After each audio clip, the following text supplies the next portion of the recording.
សូមជូនរឿងនេះឬជីវិតភាគទី3វ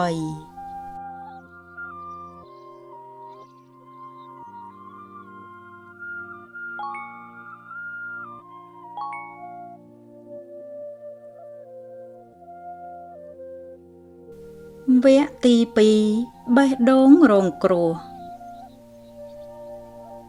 មានវីមើលមុខអ្នកកំឡោះត្រឹងគិតបន្តិចមើលទៅមុខមាត់គេសុភាពស្លូតបូតគួរទុកចិត្តបានខ្លះម្យ៉ាងគេស្នាក់នៅវត្តប្រកាសជាអ្នកមកពីតាមខេត្តដើម្បីសិក្សាមិនខានស្រស់ស្រីងក់ក្បាលយុវៈកំឡោះញញឹមជួយយកកាបូបសម្លៀកបំពាក់ដាក់លើម៉ូតូរួចសួរហើយចុះអ្នកនាងមកធ្វើអីនៅភ្នំពេញនេះមករកការងារធ្វើមែនទេភ្នំពេញមិនងាយរកការងារបានធ្វើឡើយប្រយ័ត្នត្រូវចាញ់បោកអ្នកដតីយកមកលក់ណាអត់ទេខ្ញុំមករៀនបន្តផ្ទះខ្ញុំនៅខេត្តឯណោះពុកម៉ែឲ្យមករកបងប្អូនសុំគេស្នាក់នៅដើម្បីរៀនប៉ុន្តែខ្ញុំមិនប្រយ័ត្នក៏ធ្វើឲ្យបាត់អាសយដ្ឋានដែលពុកម៉ែកត់ឲ្យចុះបងឈ្មោះអីដែរខ្ញុំឈ្មោះវាយោស្រុកកំណើតខ្ញុំក៏នៅខេត្តដែរពុកម៉ែជាអ្នកចំការមិនសូវជាធូរធារប៉ុន្មានទេ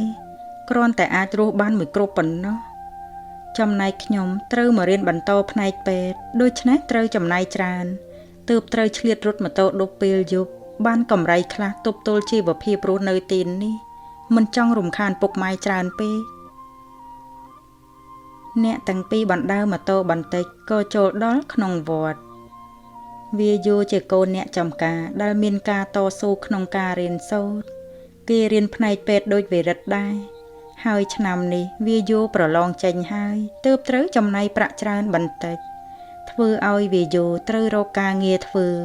និងរត់ដប់ផ្សំផងទើបអាចទប់ទល់នឹងការចាយវាយក្នុងការសិក្សាបានវាយោឲ្យវិចារាចូលងូតទឹកផ្លាស់សម្លៀកបំពាក់រួចក៏នាំមកក្រាបសំពះចៅអធិការដើម្បីសុំការអនុញ្ញាតឲ្យវិចារាស្នាក់នៅទីនេះមួយយប់វាយោប្រាប់ចៅអធិការថាវិចារាត្រូវជាប្អូនស្រីទើបត្រូវបានការអនុញ្ញាតឲ្យស្នាក់នៅព្រោះយប់មិនដឹងថាឲ្យតែដេកពូននៅឯណាបើមិនអញ្ចឹងវត្តមិនអនុញ្ញាតឡើយ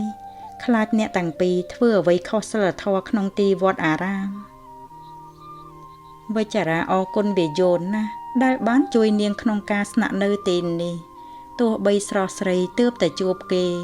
តែនាងជឿជាក់លើគេហួសពីការស្មានដោយសារតែគេមិនដែលប្រើក្រសែភ្នែករៀលដាលមើលមកនាងដូចប្រុសខ្លះឡើយ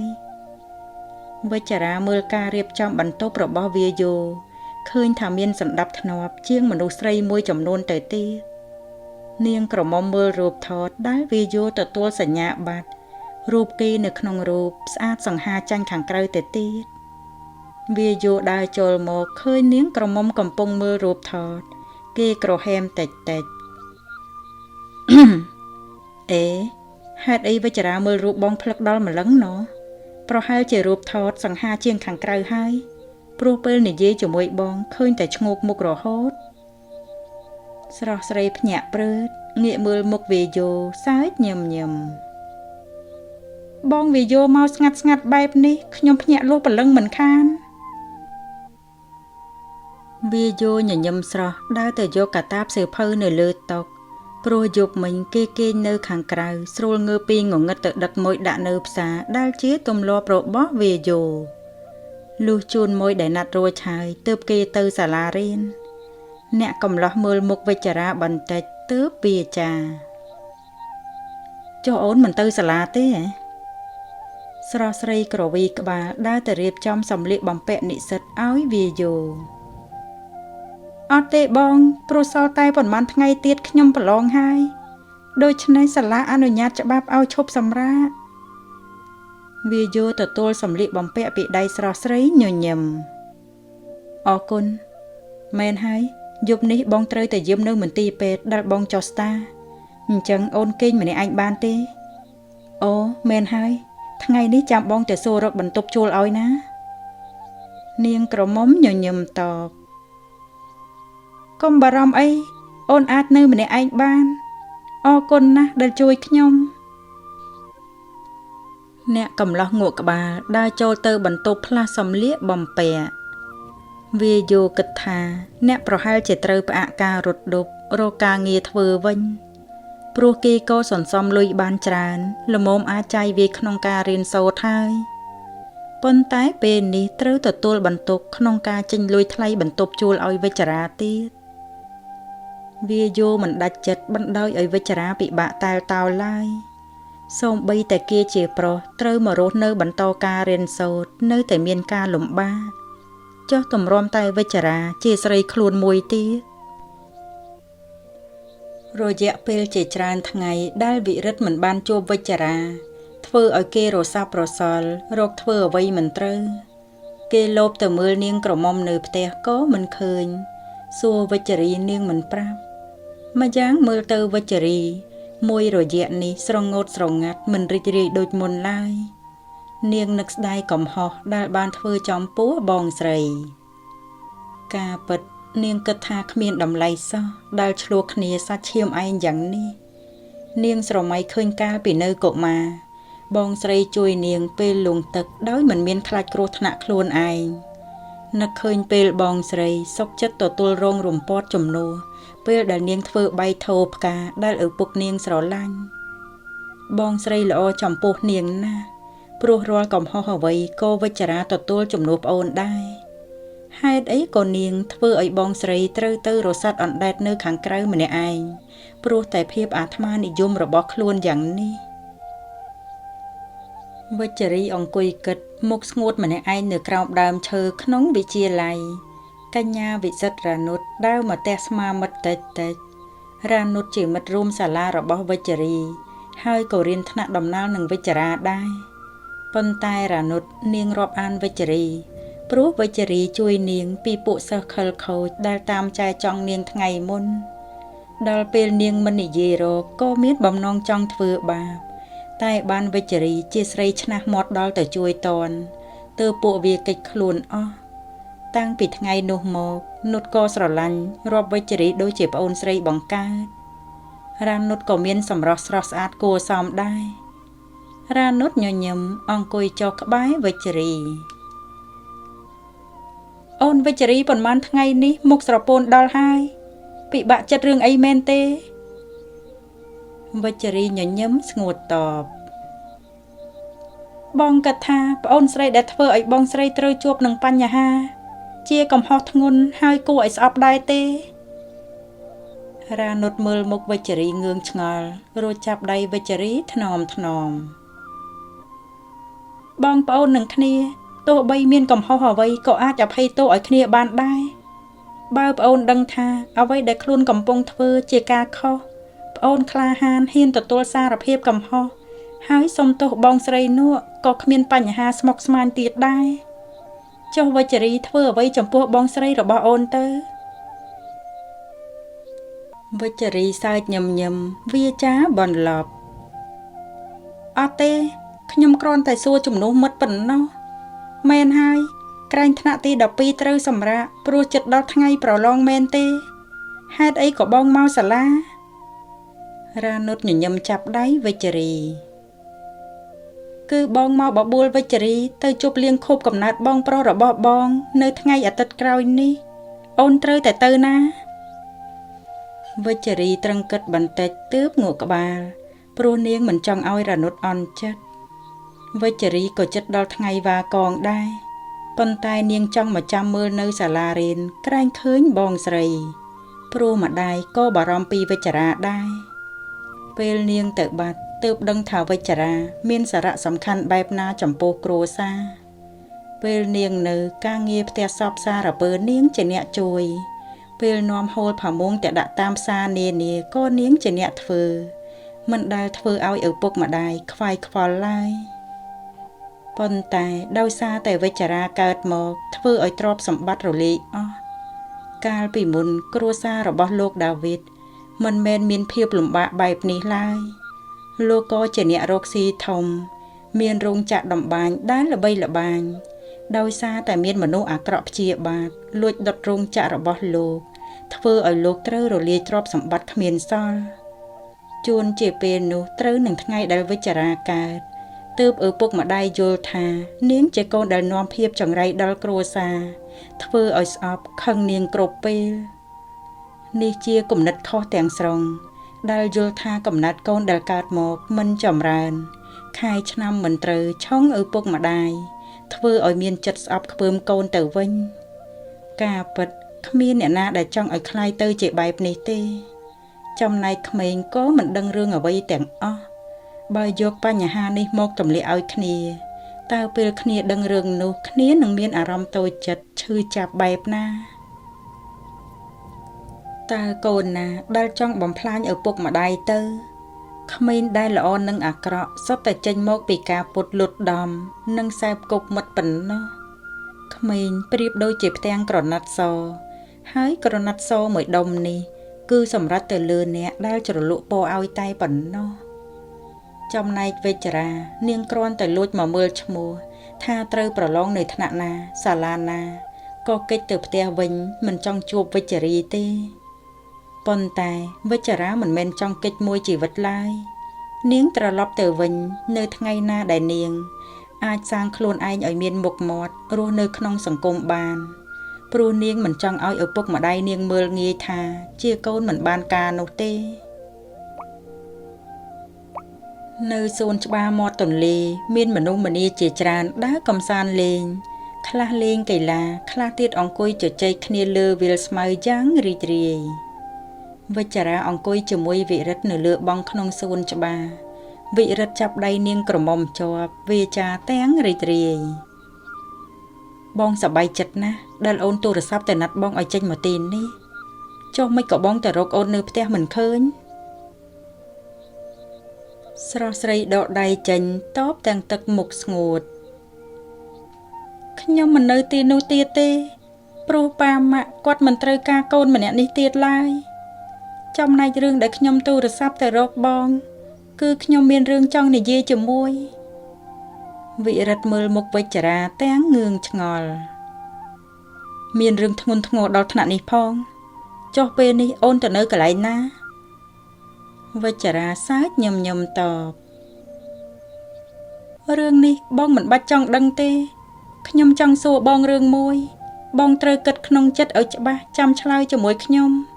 ព្រោះខ្ញុំមិនត្រូវការពាក្យឆ្លើយដើម្បីឲ្យរួចពីមាត់ទេខ្ញុំត្រូវការឆ្លើយចេញពីបេះដូងពិតប្រាកដពេលវេលាមិនមែនចេះតែរងចាំយើងឡើយខ្ញុំក៏មិនចង់រស់នៅក្នុងក្តីស្រមៃដែលគ្មានការពិតរហូតដែរវិរិទ្ធមុខស្ងួតចាប់ដៃវិជ្ជរាយ៉ាងណែនហាក់មិនចង់ឲ្យរបូតចេញប្រៀបបីដូចជាគេបានដឹងថាវិជ្ជរាចង់សួរពីរឿងអ្វីវិរិទ្ធវាចាទាំងស្ងួតស្ងប់អូនសូមមកចុះតែបងសូមឲ្យអូនជឿជាក់ថាបងស្រឡាញ់អូនមិនចង់បាត់បង់អូនទៅទេពេលខ្លះយើងមិនអាចធ្វើអ្វីតាមដែលចិត្តយើងចង់បាននោះទេ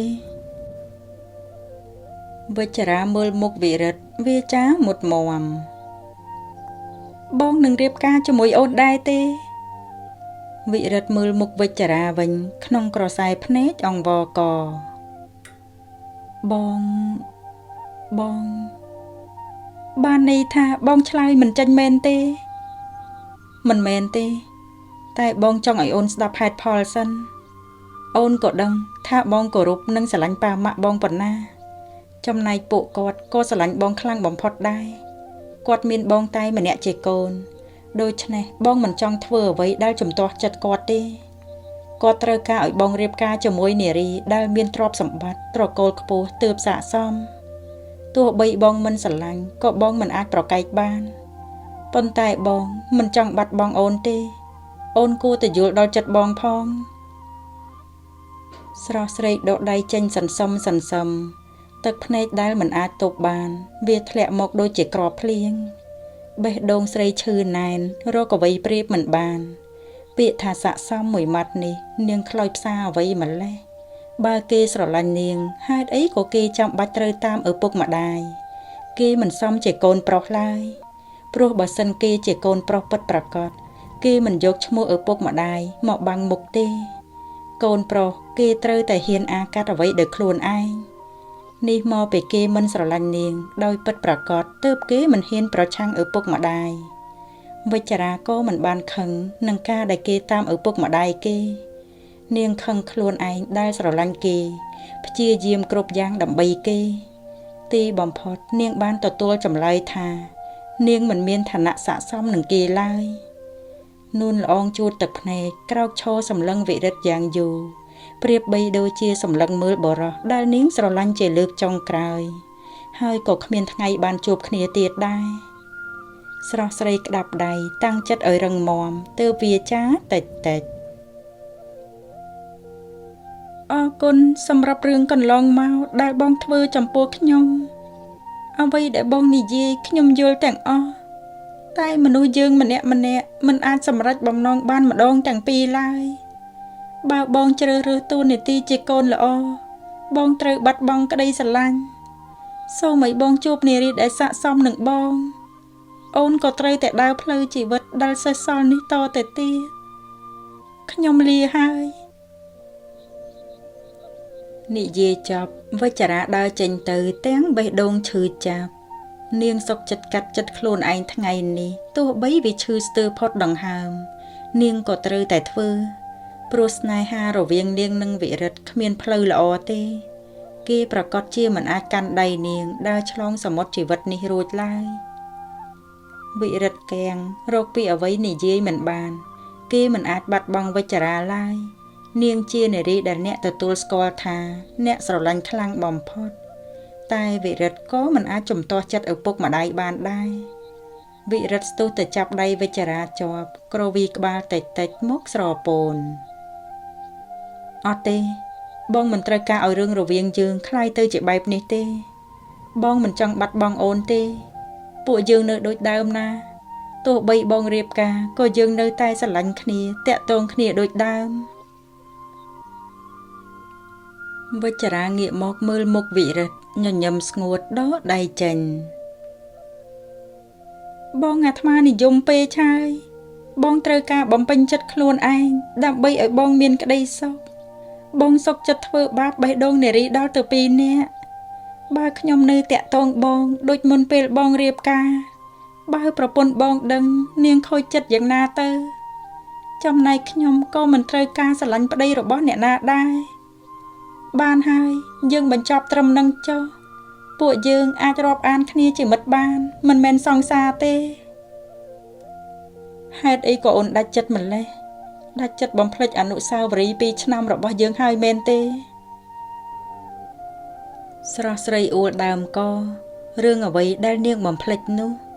គេថានាងចិត្តដាច់តែគេទៅវិញទេដែលចិត្តដាច់ប្រហាបេះដូងស្រីឲ្យធ្លុះធ្លាយរកតែកន្លែងប៉ះមិនឃើញទៅហើយគេជាស្នេហាដំបងរបស់ស្រីដូច្នេះនាងឈឺចាប់មិនចាញ់គេឡើយតែបើគេសម្រេចថាត្រូវតែតាមឪពុកម្ដាយនាងក៏ត្រូវតែទទួលស្គាល់ការពិតថានាងមិនស័ក្តិសមនឹងគេទេមានវីទប់ទឹកភ្នែកមិនឲ្យស្រក់ចុះទៀតព្រោះនាងយំឆ្អែតឆ្អន់ហើយរឿងប៉ាម៉ាក់របស់នាងនិងរឿងរបស់វិរិទ្ធធ្វើឲ្យនាងចងចាំរហូតដល់ថ្ងៃស្លាប់ឆោមល្អញញឹមទាំងជូរចត់បងសួរខ្លួនឯងឲ្យច្បាស់ទៅថាតើអ្នកណាដល់ចិត្តដាច់នោះធីតាសោភានិយាយតែប៉ុណ្ណេះក៏រត់ចេញទៅយ៉ាងលឿនមិនចង់ឃើញមុខវិរិទ្ធទៀតទេព្រោះមិនចង់ឲ្យបេះដូងត្រូវឈឺចាប់ជាងនេះខណៈនោះវាយោដែលចេញពីសាលាពេទ្យមកជិះកាត់តាមផ្លូវនេះឃើញវិចារារត់ចេញពីវិរិទ្ធវាយោបានឃើញពីសកម្មភាពរបស់វិចារាអស់ហើយអ្នកអាចកាត់យល់បានថាពេលនេះវិចារាកំពុងឆ្លោះគ្នាគេក៏ចុះដើរមករកនាងក្រមុំដោយបារម្ភគ្រាន់តែឃើញវាយោនាងក្រមុំអោបអ្នកកំឡោះយំហូរតែម្ដងព្រោះនាងចាត់ទុកវាយោជាបងប្រុសម្នាក់ដែលល្អបំផុតសម្រាប់នាងទាំងការចាយវាយនិងថ្លៃផ្ទះវាយោជាអ្នកជួយនាងគ្រប់យ៉ាងមិនឲ្យនាងលំបាកឡើយសូម្បីតែគេមិនស្គាល់ប្រវត្តិនាងសោះវាយោអង្អែលសក់នាងថ្នមលួងលោមបានហើយកុំយំខ្មាស់គេអូនឃើញទេគេមើលមកពួកយើងសម្បើមណាស់ប្រយ័ត្នគេថាបងធ្វើបាបអូនណាឆោមល្អភ្ញាក់ងើបចេញពីរង្វង់ទ្រូងរបស់វាយោរួចជូតទឹកភ្នែក ông banh mình mau bị niên bị bạ không chật khlang pe tứ plek luôn ao về vô niên cỏ mong về trà tén một ngột xong tô bong mau bị nhom mình ai tụp chật ban vị rật đã cầm pông ta mưa với trà ra sắp tại khơi niên ao prop xây nơi nâng mục thưa ở kia khăn treo đau một rột nẹ tàng pi tén cầm hừng con tay một đòn kia cảnh chọn đây với trà ra ao một bài kia ó tùm hừng ôn thưa bài ní đậm bây ở với ní hả đặt ôn tha sả lạnh bóng cả bật đặt ôn trong đáy bị bóng cổ pro tay à pro nẹ cro mà nẹ ní hả chào là ô cảnh chọn đây màu vinh xong lọ vì rật niên khăn nâng kia đal mưa nghi chất smart ở bọt niên chả rật cong cả đal kia thưa bề ní rất tại thưa ở với chả ra ó chất bị kia từ vinh sau sợi rốt một chắp đây về dù ruột mưa tới vị rật nhom nâng bong mình trơi chi ở vây nâng kia tiệt laiตัวใบขยมเจริญเรื่อเนี่ยนะก็มันแตะต้องหนึ่งบองได้แมนขยมมันละโดยบองเตบองละมอมอจัดให้หรือเนอะ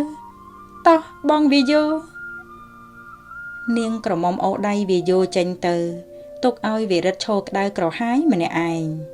มันซ้อมนาวิจาระเพื่อใบนี้ดักเกเตเนียงสกอลเกจานชนามให้เนียงกู้แต่ดังทาวิรัตมันได้อ่องวอสเรนาเตตืบแต่สกอลวิจาระเกตามองวอเนียงกรบเป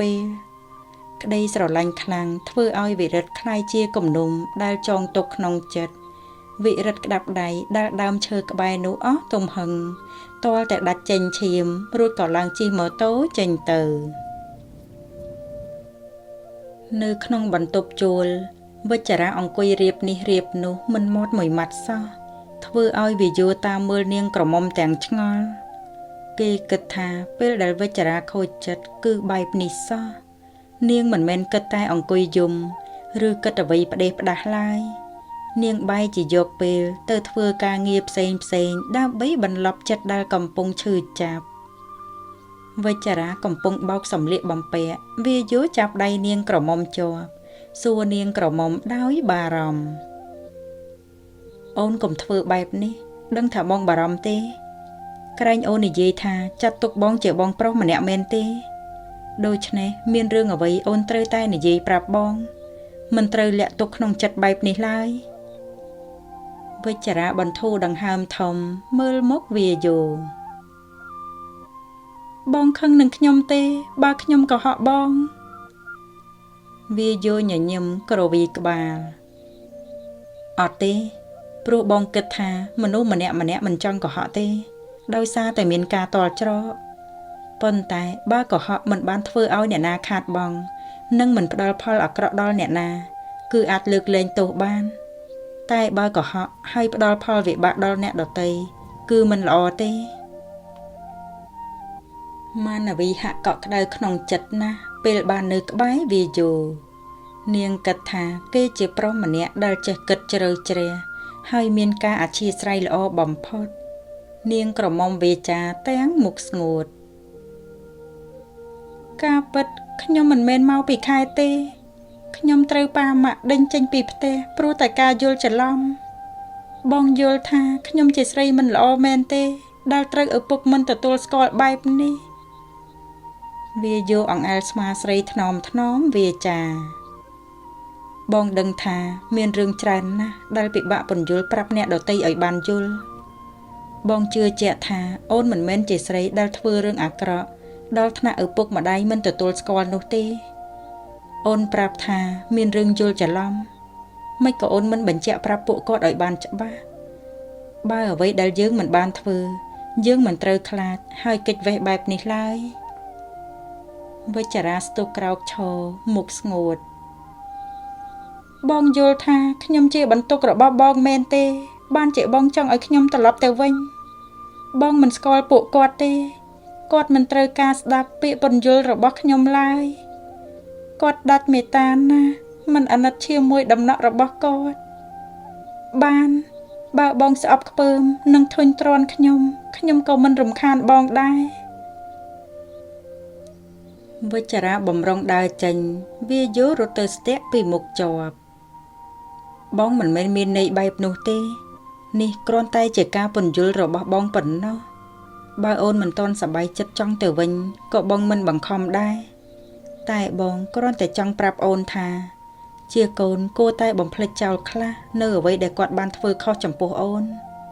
ត្រូវគិតថាគាត់ជាអ្នកមានគុណទោះខុសឆ្គងយ៉ាងណាក៏នៅតែជាអ្នកផ្ដល់កំណើតបងជួយអូនបានតែប៉ុណ្ណឹង